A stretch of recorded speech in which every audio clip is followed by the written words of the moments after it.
Hi guys. I had a really hard time thinking about what I wanted to talk about today because I'm feeling super unmotivated because it's Saturday and I have yet to change out of my pajamas and it's like 5 o'clock in the afternoon. You know how it goes.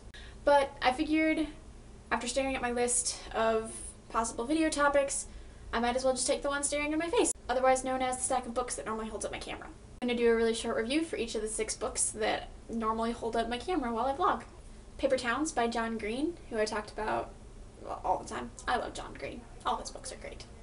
Paper Towns is a book about a boy named Q and this girl that he has known his whole life named Margot, and this really strange adventure that they go on. Q and Margot are in sort of opposite social circles, but they share a common experience from their childhood.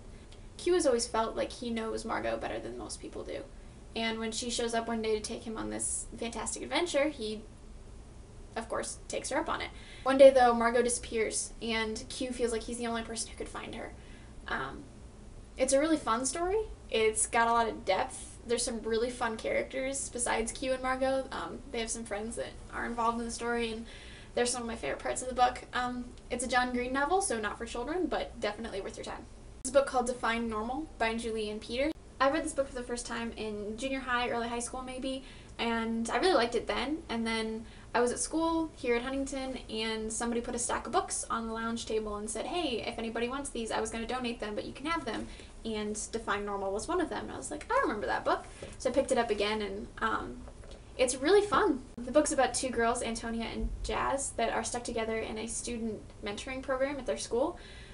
Jazz is a stereotypical punk rebel. She listens to her music too loud, has weird hair and tattoos and weird things, and generally just someone I would want to be friends with. Antonia is very quiet, straight A's, student council, button-up shirts and her little preppy skirts, and you find out as the story goes on that they're both very much different than the persona they put on. They go through some really tough times in both of their lives, and in the end of the story end up being really good friends, but they're not for most of the story, and that's what sets it apart a little bit, at least for me. Instead of just 2 girls who are so different who meet each other and like, oh my gosh, we're best friends.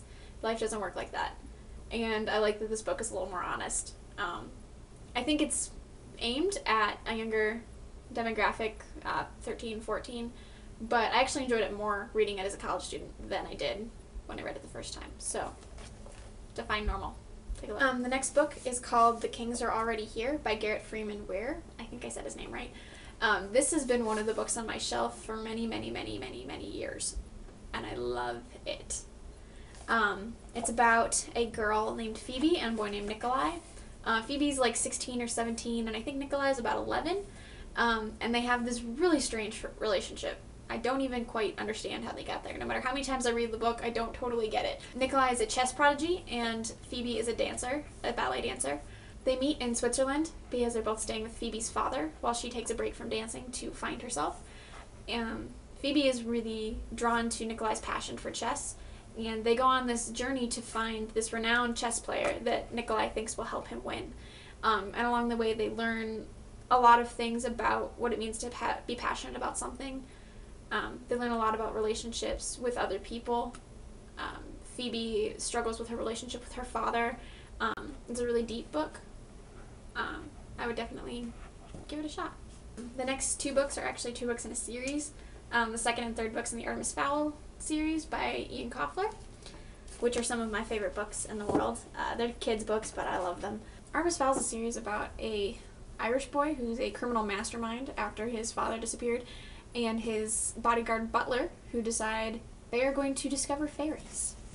And it's not as silly as it sounds. It's actually really in-depth, and it's really cool. There are 8 books in the series, and these are the second 2, The Arctic Incident and The Eternity Code. And The Eternity Code is my favorite one. It's really, really good. I won't go super in-depth because there's a lot that goes on in those books, so I'm not going to talk about all of it because that would take a really long time, so I'm not going to do that. Last book that holds up the tripod is a book called Captivating by John and Stacey Elridge. I haven't finished it yet. We're reading it for a book club on my floor, and we're only like 3 or 4 chapters in. But so far it's really good. It talks about how God made us as women, what that means in our day-to-day life, what that means in relationships, some of the scars that women as a whole deal with, how Eve affects us, how Eve's choices affect our lives, how we're made, our desires, our passions. So far it's really cool. It makes you look really deeply at yourself and how you're made, how God's made you, and why women are the way that they are. And it's really interesting. So those are my books that hold up my camera because I don't have a tripod. And considering I've already had 3 interruptions and trying to shoot my video today, I'm just going to stop here. And tomorrow we'll talk about something else. Who knows what? I don't know. We'll find out. Bye, guys.